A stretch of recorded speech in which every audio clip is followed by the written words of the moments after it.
So, skill 36, make it specific and literal for the reading section. All right. This is pretty straightforward, but there's really some important stuff here.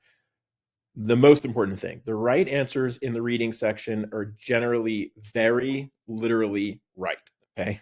That is, their meaning is very close to the literal meaning of the passage, like the exact meaning. You can't stray from it in any way. It's very different than English class, where your teacher might ask you to interpret or to think about symbolic things that might be said, meaning might be meant by the author. There's none of that on the ACT.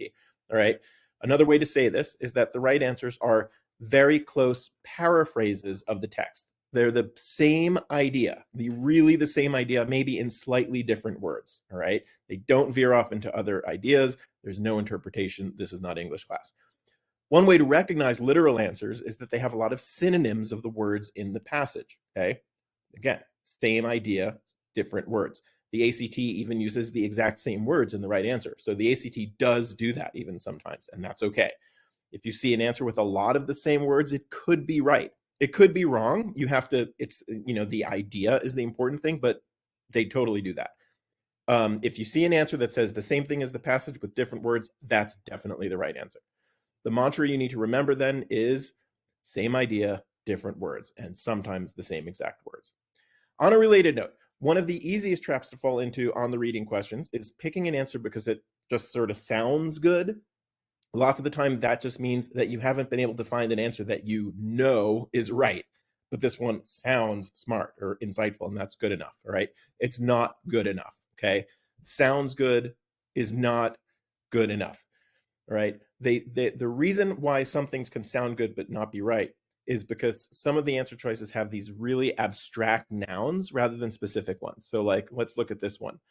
The primary purpose of the first paragraph is to compare the elements of comic art to elements of other artistic forms, describe the various techniques used in wide variety of artistic forms, introduce the history and development of comic art as a form of artistic expression, and define the limitations of various forms of artistic expression.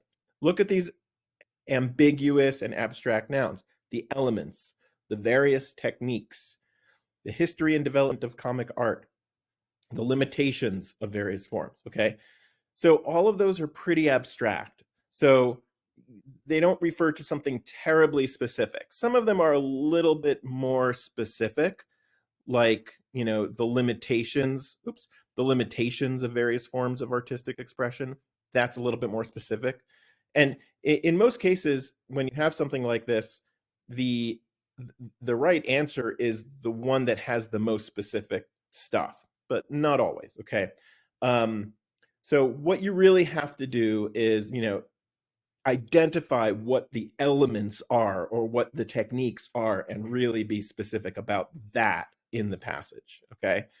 So the takeaway for this is, if you think an answer with a vague word is the right answer, make sure you know exactly where that vague thing is to be found in the passage. Okay. Otherwise, cross it out. Basically, it all comes down to the same thing. The answer must be clearly in the passage, and you have to be able to point to the words in the passage. It can't be, that sounds good. Yeah, I kind of remember that. No, point to the words.